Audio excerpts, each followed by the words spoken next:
You know I try to be a good man, I always give it my best.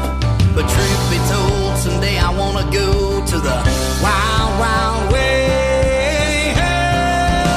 And now, live from our Smokehouse studio, it's time for Real Estate Jerky. All your real estate questions answered by our provocatively lean expert host, Ed Parcaut, MBA, veteran, and president of Lending for Living. And today's special expert guest, real estate advice you won't find anywhere else. Plenty to chew on, starting now. Good afternoon. It's great to be here with my guest, Tarah Bryant. She is the co-teacher of Financial Peace University, Dave Ramsey's proven program for budgeting and building personal wealth, and Marlene Champlin. I always want to say Campbell, because of the name of your... I know. Who is the owner of Campbell Associates Advertising and Productions, and recent Financial Peace University student. Good afternoon, ladies. Good afternoon, Ed. Thanks for having me. Ed. How you doing? So, Tarah, it's great to have you back. A lot of people might not know you were here, 6-8 months ago, something like that, and you were talking about this back then. It's always important about budgeting, I think. I wanted to actually have you back to get more in depth with budgeting to help people understand budgeting, because a lot of my first-time homebuyer, people, they might not be married, most of them, and they have the girlfriend bought a truck for the boyfriend, all those stupid things they do, and it's important for people to realize that things like that you shouldn't do, right? Of course. Yes, of course. Yeah, especially, if you're not married, don't be buying somebody a big vehicle like that, right? Yep, you're still on the hook for it. That's right, forever, till you get that thing paid off. But most people don't realize why we do this. It's important for us to get... Marlene brought the show to me, to be honest here, and she was saying how it's important for us to get to the, I don't want to say millennials, but the younger people who saw their parents lose their home during the Great Recession, who wasn't thinking about buying homes because they thought it was the worst thing. And for me, I feel it's another way to build personal wealth through home ownership, because most people don't have a 401k or 403b or an IRA, but it's also important not to carry a lot of debt, right? Absolutely. And I understand that Dave Ramsey is against all debt, and for some people, and whatever that percentage of the population, that works for them, but other people, it doesn't work for them. And so for those people, that's who we're talking to today. Whoever wants us, they'll hear you. And so that's why we want to have you back on. Okay, thank you. So why don't you tell us a little bit about the Financial Peace University and how having a budget has helped you? Financial Peace University really requires discipline of you. Most of it is discipline and your behavior, not the knowledge that you have. So it's 80% behavior and only 20% head knowledge. So really getting control of your spending is the most important thing to be successful with money and life in general. And budget is certainly key to that. There's 7 baby steps, and it starts with saving a $1,000 starter emergency fund, and step 2 is paying off your debt. 3, saving a 3 to 6 month emergency fund, because you never know what's going to happen, and it goes on from there. But we'd like for people to be saving for their down payment after they have a 3 to 6 month emergency fund, so that when they do buy their house and they have their down payment ready to go for that conventional loan or FHA, whatever they choose, then when they get into the house and Murphy comes to visit, all the plumbing goes bad, the roof starts leaking, then they actually have money to fix their house and they're not house poor. So that's really what I would focus on. How are the classes done, though? The classes are done. It's a 9-week course, and it's about 2 hours a night for the 9 weeks. And you purchase a book, and we go through a DVD series and then have group discussion about the class. And it's a really good way to have community, and you hear from other people, so you don't just learn what's in the book, but other people have questions that you might not have, so you really build off of each other. It's a great course, and I recommend it to everyone. Now, you and your husband, how'd you hear about this? Because he's the other teacher, right? Is it? Right. So my husband and I coordinate the class together. I grew up in a church that offered Financial Peace University, so my parents took the course, and those principles really stuck with me. My dad especially, growing up, was very financially conservative, and so he was always tearing up credit card solicitations that I received and things like that. He said, don't borrow for this, and you need to save this much money every month. And so that was kind of already built in for me. And then my husband listened to the audiobook, Total Money Makeover, and he was on board. We hadn't been living by those principles our first year and a half of marriage, and once he listened to the audiobook and he was all jazzed about it, then I was like, of course, let's do it. And we started living by those principles and then took the class and taught the class to others. So we love helping people get their finances in order and start to thrive financially. It's funny to me how kids think their dad sounds like. Yep. Because the kids do that to me all the time. Just meet my dad. He really is like that. Marlene, a lot of people don't know you're the producer. You brought this to me, but you came out from behind the curtain today. I did. I try to get you here. A lot of times you say no. So I know. Why got you here today? Well, the long story short, I'm one of those people that grew up not like you. I had parents that were crazy for buying stuff, and why wait? And I watched that, but I wasn't like that in my little heart of hearts. I always thought that's a lot. It's stressful, and so I took, but nevertheless, I managed to get myself in really deep during what I call the economic tsunami. So I had the Great Recession, and I ended up with in my business, I had several clients all at once file bankruptcy on me, and my business model was such that I paid their advertising bills, and I ended up with over 300. Well, after I sold everything, I sold the house that I owned, I sold car, and if it didn't breathe, it went whatever I could get for it. So after I did all those things, shut my office, let people go, went down skinny, and I had $315,000 worth of debt to pay off. And rather than file bankruptcy, like what was done to me, I thought, I can do this. And then in the course of the first, I was probably 2.5, 3 years into it, and I met some folks from a church who told me about Financial Peace University. So I managed to pay off $315,000, keep my business, still live, still have a life, not much of a one, but I did have a life. I mean, not much of one in our consumer thing, and paid all that off in 10 years. You are incredible. And so tough. I know that. So what happened to me recently was I met Tarah doing this show, knew that Dave Ramsey had come a long way and had a reboot. And I suddenly widowed about a year ago, and I knew things were going to be tough for me. And so that I didn't want to go out completely off the rails. So I thought it's time for me to take another class. and it was really, it's an amazing, he's done a lot of stuff in that, 13, 14 years, because I was in the brand new. But I still have those things in my head. So that's why I'm here. And I'm here to support Tarah. And I'm very passionate about letting people know that it's never too late. You're never too old, and you can do this. You really, really can do this. And today we're going to really, since we just finished the course. Right. And so we're going to talk about the real doing it, the nitty gritty.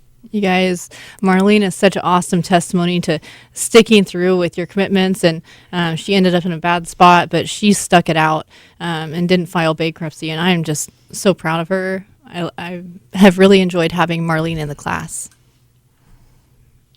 Oh, thank you. Oh, I'm sorry. That silence. You. I saw that 1 minute, that finger, and I'm thinking, are we done? Are we on time? I'm trying to adjust your mic. Oh, okay. I'm sorry. I'm loud. I'm super loud. I have one of those voices. Yeah, thanks. Marlene, what was your favorite thing about the class? My favorite thing, well, there was a lot I loved. I love the community. This is my show, Tara. I love the community. I'm just kidding. I love the community. I love having different things. It was a younger group, obviously, because I'm an old goat. But I loved the community of it. I loved that there's Chris Hogan. I love that there's Rachel Cruz. I love those things about the class. And now we are really running into time. So just we're good. We're good. Go. 20-some seconds. But one of the things that I got just at the end, I'm reading a book called Thou Shalt Prosper. Yes, by Rabbi Daniel, I think Daniel Lapin. And that's my husband's favorite book. It is. I'm telling you, as a business owner, anybody listening out there, you have to get this book. Right. You absolutely have to get it. We'll pick that up when we come back. Okay. All right, we're going to go to a break, and when we get back, we'll be talking with Tarah Bryant and also Marlene Campbell. And I'm Ed Parcaut. We'll talk to you when we get back. Chaplin. I think it's Daniel Lappin. It's amazing. It's an Daniel? Yeah, you got glad it. you know. Daniel Lappin, and it's a. Hey, you trying to get their attention? Huh? You trying to get their Sorry. Did we go over? I turned her and I off. I forgot to hit your button. Oh, You got all those here. Sorry, what happened is I couldn't. I lost my voice there for a second. What Hey, happened? Marlene, do you want me to grab your phone so you can take some pictures? oh yeah. Could you do that? Please? Or you could do it with yours if you're more comfortable. No, what happened Just is send them to I me. didn't shut it off. Okay. Yeah. She was still talking, so the music's going and they hear her, so he's got to go back, cut it, And put the music back he's gonna in. be It's not a big deal. It's work. It's work. It's a lot. Where do you want to pick it up? You want to come back to I'll that book? come back to the book for a minute, but then I want to go. Okay, wait. I want to get this stuff in here. So you're a trust funder, right, Tara? That's how you. That's how you came to know about money. Yeah, that's Who? Oh, and with the- back to the page. Yeah, yeah. Back to the page 3. Yep. And that's okay. This segment is 12 minutes, so you have a little bit more time. Yeah. So I'll come back on the book a little bit, and we'll pick it up later if we want to talk about business. But, and Financial Peace, Dave Ramsey's organization does have a business aspect. They do have a business program if somebody's interested in that. I didn't realize that. Yeah, I don't really know much about it. Are you talking about the entree leadership? I'm gonna learn about it because I'm loving this book. There's the entree leadership book, but I think the one that you're reading.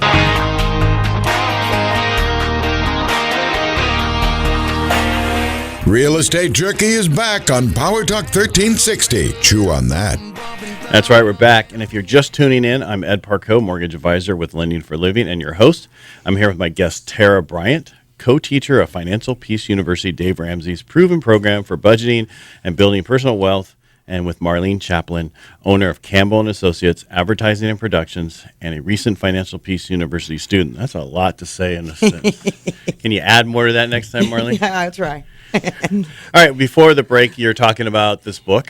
You want to bring that up a little bit? Oh, Tara asked me about what my takeaway and what was my favorite part, and I liked all the things about the class. But what my takeaway came right at the very end. Dave Ramsey recommended this book for business people called "Thou Shalt Prosper." It's by Rabbi Daniel Lappin.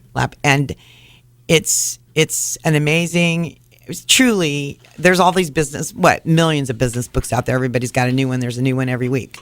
But this is, I read a lot of them. But this one is the most profound one I've ever read, and very apropos to today's anti-business culture that makes you feel bad about wanting to earn money, and makes me anyway feel like, oh, I should do it for nothing. Like why? Do I have some magic? Am I a trust funder? Tara, are you a trust funder? Nope, no That's how trust you learned funder about here. money, right? Yeah, no, not the case for me. Wait. You mean you're not rich? You didn't come from money? No, average middle income family. Wait. Okay. Wait, no, your parents, they were phenomenal then. They were like, went to church, never missed. They did budgeting all the time. Yeah, I don't know where you got this idea of my family, but it's not quite right. Okay, then you must have the money tree in the backyard. We have the fruit tree in the backyard. Well, that's what we tell ourselves, right? The reason somebody else is doing better than us. It's not, but that's not the case. A lot of the millionaires now are self-made millionaires, not not old money. It's they're all smarter. new money. They're smarter. You know, capitalism is alive and well. Well, that's part of what Actually, capitalism is a negative term. Free market's okay. Yeah, well, that's what It's the same thing. Call it what you want. It's But the that's, same thing. But It's that's just- part of what this book, "Thou Shalt Prosper," deals with. Exactly. Is business is good, and it's been demonized, and it's really and budgeting is good, and discipline is good, and all these things that, I mean, I'm in advertising, and I know that we're guilty, but I'm not guilty. I don't do my advertising like that. I don't like to. I won't do projects like that. No, trickle down economics works. It's true, and I think that's much more effective. Having individuals being wealthy and being able to give and have that personal blessing of giving to others and serve is not only more effective and good for a community and good for your heart, but it works a lot better than the government. They're not benevolent. They can't be benevolent with someone else's money. So get your budget on track and set aside money to give, and it's much more effective that way, and it'll make your business thrive too. It's funny how that all works. Control your own destiny. Well- Don't be underneath somebody's thumb. Well, yeah, and when things happen, and they happen, we walk around like we're entitled to everything being perfect, and it isn't. And I'm old enough to say this to y'all out there: it never is, and it never is going to be. No, it never is. Get after it. It never is perfect. It's never easy. It's never. I think that's though what makes when you have those little moments of joy. And you have those moments like we were talking about Charlotte's dance recital. Oh, I couldn't go. My middle daughter. She's just, we bond. Charlotte and I bond. Kindred spirits. We are. All right. So do you want to talk about how you're able to buy a house? How you're able to run some numbers by us about, what our concern when we started doing this show was millennials. Call whatever age group, but they're just young people. Young in folks. general. Young folks. 33 and below. Yeah, who in the 60s and 70s were buying houses. They were getting married. They were buying houses. And today, they're not. No, they have to wait a little bit longer. Ed, you can attest to that. Yeah. You do mortgage loans. Right. And I'm actually seeing people younger buying houses. Okay. They don't have the debt. Okay. Right. The people who are buying them later usually, get into debt a little bit with their credit cards or whatever, and they just can't afford the house right now. Right. Right. Okay. Or they've gone through, you got to look at things are not as affordable probably when did you buy your house? I bought my first house in 2009. Yeah. So right after the downturn where prices were much cheaper. Yeah. Mm-hmm. So where today you're talking a few $100,000 could be more expensive of the same home. So for most people in our area that are average income, if they have debt, they're priced out. If they don't have debt, they're not priced out. Yeah, so, and a lot of people don't realize that the credit card debt, average household has about $8,300 in debt. That's a lot of debt. Mm-hmm. I know more people have more than that. I mean, I think the biggest headache besides credit card debt is student loan debt. There you go. The student loan debt is frightening. And I've said this before. I've come across people who have $245,000 in student loan debt, and they make $80,000 a year. Mm-hmm. They'll never pay that off. Yeah, it's a parenting catastrophe. Parents, don't let your kids do this. Guide them and give them direction in choosing colleges that are in state and something a degree that's marketable. You need to be able to use it. And you need to be able to afford it. Work your way through school. Apply for scholarships. Apply for one a day. Everything that you can to avoid that debt, because they don't seem to have a grasp of how much money that is. And when you're out of college, you might not have a job that's going to be able to support that payment. Well, let's talk numbers. That's what when we've got feedback from your last show, I heard from a lot of those 30s. Those 28 to 35 and 40-year-olds who said, but I want to hear real numbers, so let's talk numbers. Sure.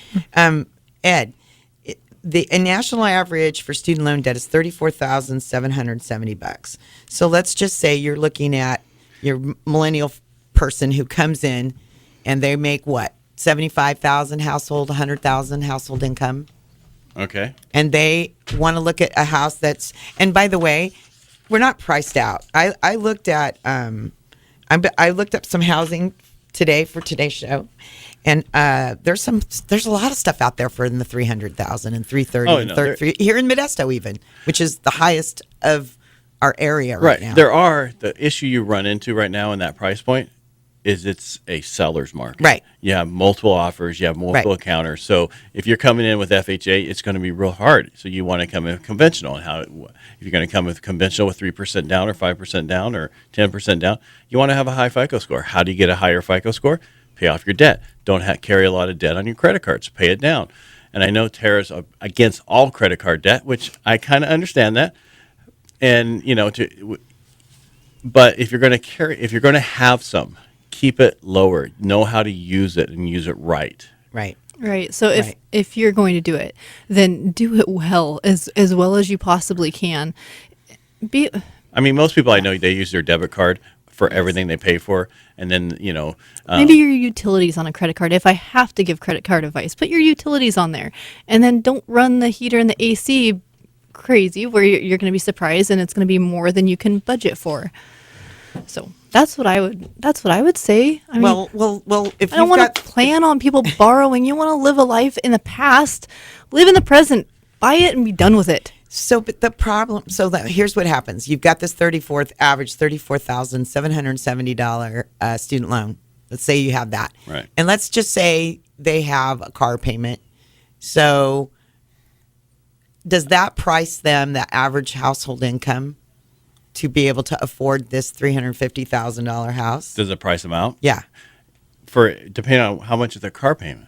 Well, let's just say the average is $580 a month. So now you're talking at least $750 a month, which is about $100 and some $1,000 in a purchase price. There you go. So that's easy to say that, okay, well, if I didn't have this, now I can afford a home, 110, 120. Exactly. I mean, and each time, and remember, I'm generalizing here because today interest rates might be 3.5, and if you re-listen to the show a year from now, we might be at 4.5 interest rates because we don't know where they're going to be, where they're going. It all depends. You got a question? No, I have a statement. I just wanted a moment. It's a shame. It's a shame to see that much money being spent on payments when you're talking about $100,000 in purchase price. Mm-hmm. For most people, your primary residence is going to be your main wealth building tool. Yes. And so when you're not in the market, when you're not owning a home and you're not appreciating with it, you're missing out. Ditch the debt so that you can buy a house. We got to and I totally agree with that. Yeah. But you have to realize where you're going. A lot of people don't have a vision. They don't have a plan. They're single. They're not looking at buying a house. It's not important to them because they didn't think about it. But, a lot of people are priced out. Like, there's places I know that people are going to rent for $1,800 a month where they could buy for $1,800 a month. Right. And just because they don't know. They think they have to have 20% down or 10% down. And some of them get in for a little bit less. Because for me, I think carrying debt is okay for homes because that's how you. The more you mortgage. Yeah, the more you leverage a house, the more money you make on the upside as it's going. And it's not always your first home. You're probably not going to pay it off in 30 years because you're probably going to move up because things might change. So if you buy it when you're single, right, and it's just you and then you get married. Now you only have 2 bedrooms or 3 bedrooms, and you start adding kids. And the next thing you know, you need 4 bedrooms. It's not your final house; it's your first house. It's the house that gets you in, so that you're at a level as they increase. You're at that same level going forward. So, if the average millennial has a FICO score of 660, is the average 665? Where does that put them? That puts them in a FHA pretty much only. Only. And USDA, because conventional is a risk-based pricing, meaning the higher the risk, the higher the rate.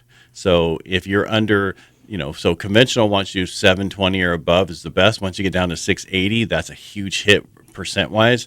And what if they had 20% down though? Because it's still the same thing. It's still better to go conventional. So if you have 20% down, let's pay down your debt so you get a higher FICO score. But what if I'm my 665 because I don't have debt? Well, then we need to find out why that is.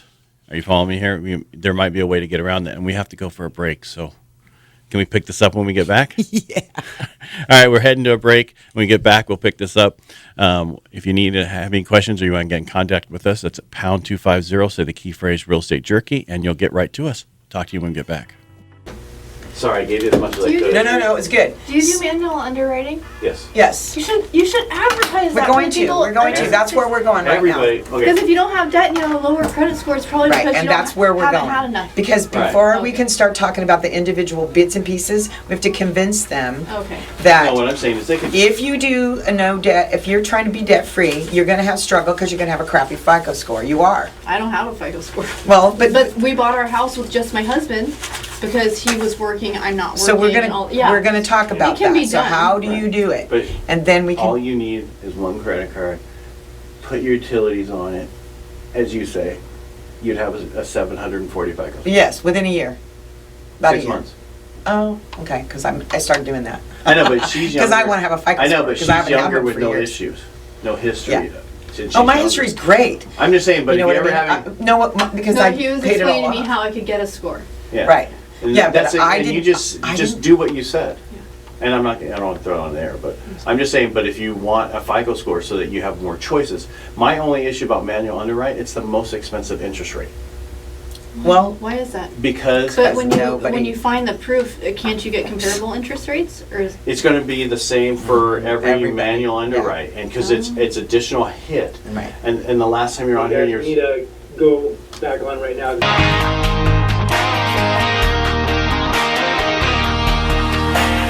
Real Estate Jerky is back on Power Talk 1360. Chew on that. And that's right, we're back. I'm with my guest, Tarah Bryant, co-teacher of Financial Peace University, Dave Ramsey's proven program for budgeting and building personal wealth, with Marlene Champlin, owner of Campbell Associates, advertising and productions, and recent Financial Peace University student. When we went to break, we were talking about FICO scores and what to do, and because a lot of times people come to me and we have to go manual underwrite, right? Yes. And that's why I'm good with people carrying a couple credit cards, having control over them, put a coffee on it, utilities, pay it off each month once you get the statement, so you can build your credit so you can get the best interest rate. And the problem about a manual underwrite is you have to go to places that do manual underwrite. So if you go to, and there's only a few of them anymore, because most people want to do automated underwriting only. So if you have a 640 FICO score or 650 FICO score, you're going to go FHA and have mortgage insurance, and you know that's only 3.5% down. That's not a major issue, but it'd be better if you could go conventional, because if you go conventional, your mortgage insurance will come off after a while, where FHA stays on forever. Right. And you don't want that extra money in your budget. I mean, it's expensive. Well, FHA is pretty inexpensive I meant monthly. the PMI. That's what I'm talking about. The mortgage insurance for FHA is usually pretty inexpensive for the FICO score, because on average it's 0.85 is the factor. Okay. Most factors for conventional 3% down could be 0.9, right? So a little bit higher. Okay. Or if you do more down, it could be lower, like 0.25, 0.35. All right. So Okay. you're right, it's higher, but in some situations, if I can get you up with a good score, and then you're better off getting the lower interest rate and keeping your payment down. So that's what I'm about when I say carry some credit cards, not a ton. Don't have 18 of them. Don't have 10 of them. Don't have 8 of them. Have 2 or 3, and just 2, and that's all you need. And just do what you say. Use them occasionally so that they don't go in where there's no history at all from them, because you haven't used them. Did you have something to say, Marlene? Well, You're looking no, at me. I'm agreeing with you, because my situation and why I came on the show to be on today is to validate that that's what happens. So my husband's the one that had the credit score, because he had the job, right, the job, and it was all declared income and all that kind of stuff. Not that mine is undeclared, but when you're a business owner, it's a different situation, and so I didn't have a credit score, and plus as I said earlier in the show, I paid off $315,000 using Financial Peace University's principles and tactics, and no credit cards. Everything was cash, and that's how you do. That's how you pay off that much money in 10 years. So then when my husband died, I thought, I knew, oh boy, I got to change some things, because I'm going to have a credit score in case I need to do, and to buy a house and to do some things. So I got a credit card. Well, 2 things happened. My truck got broken into, and my bank used to have a debit card for my business that I could use like a credit card, but I didn't know that they had stopped that program. So when my cards all got stolen, my purse and everything, and when I went to get a new card, they said, we don't do that anymore. You have to get a regular credit card. So I didn't for a while. Well, then Alan died, and then I went, okay, I got to get a credit card. So I got a credit card, and that's what I do. They wanted to give me immediately a big limit, because they based it on spend. Right. Well, and they based it on, well, you can afford to have it big. I said, no, I don't want a big limit. I just want to have $2,500. That's all. Because Ed, correct me, but it doesn't really matter. I mean, it does, but the credit score is based on how you handle that money. Correct. As long as you don't go over 50% of whatever your limit is, you're fine. And I'm talking different here, Tarah. So, No. I mean, I'm is familiar that with what you're saying. That's fine. If you go over 50% of the limit, then that starts affecting your FICO score. Right. So you always want to stay under 50. So for me, a good $5,000, if you can get that limit, is good. And I for the people, that way, if you ever have to, you'll never go over your 50%. You can always keep it below. And until you have the money saved and you've gone through your budget and you have the money for 6 months put aside. Yeah. And that sometimes things happen in life and they're not there, and that's okay, because things happen in life. No matter, life happens while you're planning it, right? Boy. And so you try to do, and so you need to get on that path to where what your teachings are, Tarah. But if somebody can't be there, if I want to get them, help them get into the house, then if they don't have the money reserves, because you say when you get in a house in case the roof leaks or the water heater breaks, well, you get them a home warranty. All right, for $450, the right company. Oh, I don't love home warranties. Yeah, but that's because again, I said the right company. Yep. Because it matters. It really does. matters. It matters so much. Because I had a good friend of mine who bought. She thought the company I always say to use, and because it sounded like it, and her air conditioning heater went out, and they only paid $723 towards it, where the company I use, they paid. Oh. Got some chickens in the background there. So basically, the company I used when our went out, we only paid $1,300, right? They repaid it was a $65,000 to $7,000 job. They covered all of it except for $1,300, which we had to do permits and that. And I've had a great experience with home warranty. It just has to be the right company. Yeah. I agree with that wholeheartedly. Yeah. I did not have the right one, so yeah, I had a great one because I don't know, the fourth or fifth house I owned the heater would go out and some other stuff, and I tell landlords to do it because then their tenants, if something happens, they can call up and call the company for $65 or $75, depending on what company you're with. They'll send somebody out, fix it. That's all they got to deal with. Right away, done. Don't have an issue. So let's talk about budgeting. And before we get there, if you want to know about the home warranty company, go back to our podcast on home warranty, and they'll have all the information in there. Yes. Yay. Good job, Ed. As the producer, I say yay. And that's on iTunes, Google Play, Stitcher, everywhere you can find it, or iHeartMedia. Google Real Estate Jerky. And Jamie, it was Jamie. Jamie Eager. Eager, yeah. She was great. First American home warranty. They were awesome. Yeah. So let's people want to hear about the nitty-gritty of budgeting and how you do it. First of all, I want to say this to all you young folks that are listening and some of you older folks. Some you budgeting, it's a spending plan. I like that term better. Just like I don't like dieting, I like eating healthy better. Well, like we've always changed that. But if you like to use the word budget, go for it. It doesn't mean that you're going to figure out a way to get everything you want. Nope. It's first of all. That's reality. It's unless you have millions stored away or you come into a crazy inheritance. I mean, that's going to be life for most of us. Yeah. So you start off, and we use the Every Dollar app, but there's other apps out there. If you don't, but I can't recommend. It's Every Dollar is amazing. I've used one other, and I didn't use it. That was the problem. My husband used it, and I didn't want any part of it. Every Dollar, I'm actually happy to participate in. It's simple, it's colorful, it's clear cut. It's just, it's super user friendly.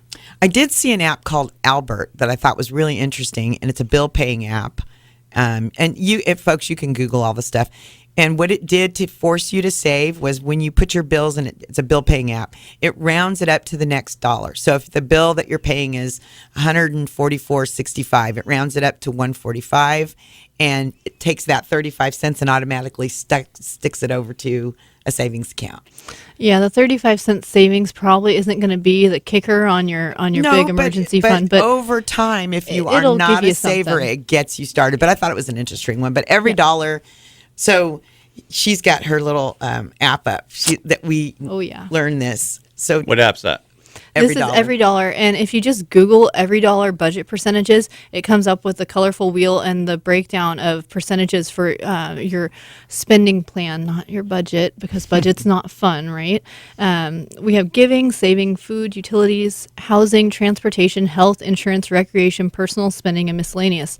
Now remember, there's no debt listed there because your debt's going to take away from all those things. So you're going to have to add it in at the bottom, and you're going to have to adjust your percentages. So this isn't like it's not a perfect fix. If you have debt, sorry, you're going to have to cut somewhere else. You don't just keep going further and further in debt.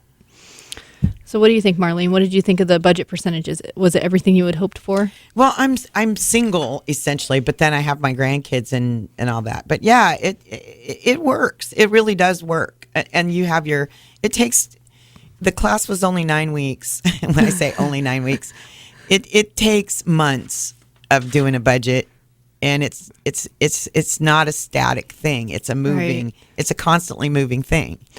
In order to have a budget or a spending plan, you have to actually start tracking your spending. So you have to figure out where your money's going. It's going somewhere, lots of places usually. I can give you a hint. Most of the time, the money's disappearing to the food. You're eating too much away from home too often. Eating out all the time. I That's make a the big joke problem. and say that this generation's giving their future to Starbucks and Amazon. Oh my goodness, yes. But they are. I see it. No, he holds one up. Before you Well, can't- that's because I had. It's I know, long but- story. A I coffee get them. is I not- get is not them the all. I problem. get But- gift cards all the time that I Yeah. use for it. So that's the only way. But when you're seeing a 25-year-old who's having Starbucks every day, $6 coffees. exactly. Even if it's a $3 coffee, that's still $90 a No, month. I'm saying that there are no $3 coffees. That's No. only teas. yeah, that's the tea. I suppose if you drink black coffee, but But you got to stop that until Do it at home. You know, and you have Yes. to figure out other ways. There's some great grocery shopping stores, and they are so convenient and so wonderful and lovely inside, and that's all well and good if you it's can afford it. If it's shiny, you don't belong there if you're trying to buy a house. If it's clean and someone's bagging your groceries and taking your cart out for you, leave, run the other way, and go to a less pretty grocery store. You will save so much money. And then you'll be proud of yourself when you do. You're like, look, I spent $50 less on groceries this month. All I had to do was go somewhere else and not go at night. I mean, it gets better. Or send your kids to grandma's house. Well, that's what that I think. I'm gonna have to look at my daughter. Careful. Yeah, let's not go there. Hey, Mom, can I send my kids over tonight? Unfortunately, I'm that's trying one to of save my- money on eating. But I love to cook, so that's part of my downfall. Is that I spend, and that was But using Whole Foods is going to be the winner here. Hey, Tara, can we pick that up when we come back? Yes, We got sir. a break. Yes, Sorry to sir. cut you off. I thought.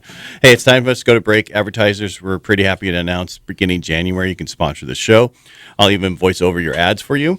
And please contact us via email at radio@realestatejerky.com. Don't touch that dial unless you're on the podcast. Just hit pause, and we'll be right back.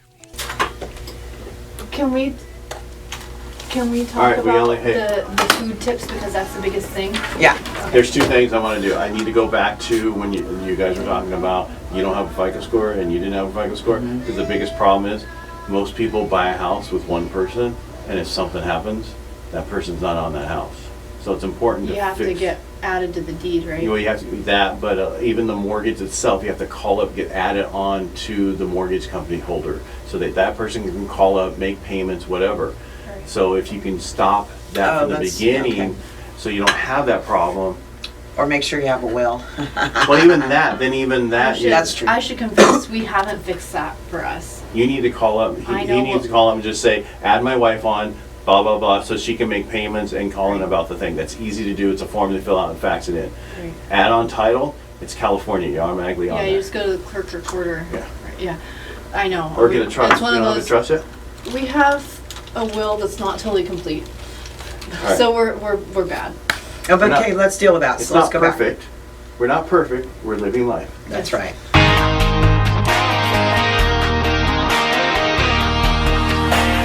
Leaving the bull behind. It's Real Estate Jerky. That's right. We're back, and this is the final segment of the show. I'm Ed Parcaut, mortgage advisor at Lending for Living, with my guest, Tarah Bryant, co-teacher of Financial Peace University, Dave Ramsey's proven program for budgeting and building personal wealth, with Marlene Champlin, owner, Campbell Associates, Advertising and Productions, and recent Financial Peace University student, and also the producer of the show. And let's go back to where we were. One thing I want to bring up is we were talking about FICO scores early on, and about how a couple, I don't want to say women, but a lot of times they use the man's FICO score to buy the house, and then they forget about adding them on the mortgage or adding them on title. And if something happens, you're not able to make the payments anymore. You're not able, so it's got to go through probate and other stuff. It's better if you're going to do that and use one FICO score instead of talking to me about helping you build your FICO score so you can be on there with your husband. You need to call up the mortgage holder, get added onto the loan so that they can make payments, they can order a payoff, those kind of things, and that way you're covered. And then the other thing would be to be added on title or go get a trust. We had a whole podcast on trust and how important it is and how that. So you can go back to our podcast and listen to that. If you don't have a trust, how important it is and how to get going on it, because you don't want your stuff to go through probate, because if it goes through probate, they're taking some of it and it's a pain. It's bad and long. Yeah. So I'm off my soapbox now. Go ahead, Marlene. Where do you want to go from here? No, that was that's another thing we did learn through Financial Peace University. That's a segment of it is to put your trust in. Basically, it's there's a lot. It's adulting. There's a lot to do. Period. When you have with financials, make sure you have a will for your children. Make sure you have a trust for the family. So if something life insurance. Yeah, if something happens to you and your spouse, your kids are covered. They know who to go to. They know who's going to take care of them. It's a lot to do this. I know we get busy. And I'm not perfect too, because I got to update our trust. After we had our podcast or a radio show about trust, I looked at Betsy Hurst, who was on at the time, and we both go, we need to up our stuff. And that was Davis and James Davis. I can't think of the attorney. Oh, Mark Jensen. Mark Jensen. That's right. Thank you. Yeah, Mark Jensen. Yeah. So we do have a lot of information in there that we put from the radio show onto our podcast that you can listen to. Go back through, listen to it again. And again, it's out there on Google Play, iTunes. It's on Stitcher. It's on Spotify. It's on iHeartMedia. You can't find us. Just go to Google, find us. And I'll shut up. Go ahead, Marlene. Okay, so we were talking about groceries, and we were talking about budgeting, and we were talking about the nitty-gritty of the numbers. So how do you eat for, what was it, a percentage of, I forgot. What is it? I think it was 5 to 10%. Let me see. 5 to 10% of your 10 income. to 15%, excuse me. 10 to 15% of your monthly income. If you don't have any debt, because remember, your debt takes away from all those percentages. If you don't have any debt. So that's hardly anything. I'm just saying, because let's say the combined income a month is $10,000. That's $1,500 for groceries and. Oh, if someone gave me $1,500 a month for groceries, I would be dancing. Sister. I know, but I'm just saying. But most people don't make $10,000 a month. They make combined $6,000 a month. Right. So that's $600. $750. At the height of having 9 people in my household that we couldn't really afford because we got inherited, my daughter and her 4 kids. At the height of it, our grocery bill, and with me doing it and my husband, because we're both come from the same cloth, the most we ever had a grocery bill was $1,200, and we were able to do it between 8 to 1,000 with 9 people, and that's good. Oh yeah, but that's because I cook. You have to cook. You have to use Whole Foods to make this work. You can't go out. Not the store. You can't go out. Oh goodness, I meant literally. Oh no, single ingredient things, not. I'm just clarifying for him because you don't want to go whole paycheck. Can't. Oh no, goodness, no. Remember the Pretty grocery store? That's one of them. Don't go there. Yeah. So food for its crazy reason is it's transportation, it's insurance. If you've got a brand new car. A lot of girls like to go shopping. If you have 100 pairs of shoes in your closet, here's your sign. Start cutting back. Or purses. Purses. A lot of people I know, and I'll say women, have a lot of purses, have a lot of shoes. A lot of makeup. Goodness, how much can you wear at once? So stupid. I wouldn't know. I just said that. Of course, I don't. And I don't wear makeup, so that's even worse. So I'm not your atypical, but let's say you are typical, and you're a young person. You have the fingernails, and you have your lash extensions. Something's gonna go. It's not gonna go forever. And here's the thing: when you do a spending plan and you get dedicated to it and you give yourself some rewards along the way, like the fact that you'll be able to buy a house. Yes, keep your eye on the prize and that creativity that's going to be required of you to meet some of those wants, not needs, because having lash extensions and blonde highlights in your hair isn't a need, it's a want. When you get creative about meeting some of those wants, then you're going to have that sense of fulfillment. It's going to be encouraging for you and you're going to want to keep going and try more. Tara and Jairus have a beautiful home. Thank you. It's a gorgeous home. They have a life. They have a life. But we do. We go out. They have a life, but at one point, didn't you were raising chickens? Oh, I was raising chickens, and they were such a fun pet, and they weren't expensive like your $1,200 dog and all the. Sorry, and you can eat the them. grooming. I didn't eat the chickens, but their eggs were very tasty, and they're I think so that's what you colorful. Yes. Well, I would raise you chickens. can and eat the them. chickens, but I'm not Yeah. in town. But there's things that I think you can have up to 3 chickens in town. No, you can have up to 12. It was 6 or 12 in Modesto, but they have to be 40 feet from any primary residence. So there's ordinances around it. Right. Sorry. I knew there was a number, but I didn't want to go over, so I knew you would know it. But you have to make up your mind That's a that lot of you're going to chickens. do some changes in your life. If you're going to have a spending plan, and it's doable, and you're not priced out of the market here in Modesto. You're not. You can do this. And if you are, go to the county areas. Oh, Yes. yeah. That's a little bit Yes. less. And USDA. or if you want to go, USDA, no money down, or if you're a veteran, 100% financing. But it's important to go to where you can afford. Yeah. Right. A lot of people go, I don't want to move because I can't afford a home anymore. Well, go somewhere where you can. Hey, there's more with food. So, I mean, when you go out to eat, because it's going to come up every now and then, don't order alcohol. Share a plate if it's a place that has big servings. There's all kinds of things. Maybe skip the dessert and go back to the house and have Go some to your ice cream. parents' wine cellar and get them to give you a bottle of wine. And then bring your pay own the wine. $10 or $15 corking fee. You'll be way ahead Or of the for game. game nights, make treats and have food at the house and play games instead of going out to an expensive concert out of town and things like that. Freeze. Just get creative. I'm really big in freezing. So let's say that like there's turkey for $1, like $1.49. Oh, we're almost done, huh? Yeah, keep going. We got about a minute. We budget. It's fun. I get with Tarah and some other friends, even my friends that have a big financial wherewithal, like a good deal, and we talk about how we are able to do other lifestyle things because we scrimp on other things, So taking advantage of there's great prices right now for all kinds of really great meat cuts. Stock up on stuff when you see a good deal. Yes. Leave a little bit of room in that budget to buy stuff when it's on sale. Yeah, because it's you can buy a prime rib right now for $4 a pound less than it is the rest of the year. So because of the time Prime of rib, the year. huh? Yeah. Sorry, I don't buy Prime rib. buy prime rib, but Well, you if You're not you like Marlene. prime right now, you can right now. if you Tara. like prime rib, then now's the time to buy it. Okay, so it's back to the noodles, mac and cheese, and the No, Hey, I don't want to real cut you food. guys off, but we got a few seconds left here. So I want to thank Tarah for coming on today. And Marlene, thank you so much for being number here. one takeaway. You can do it. Oh you yeah, can get do it. creative.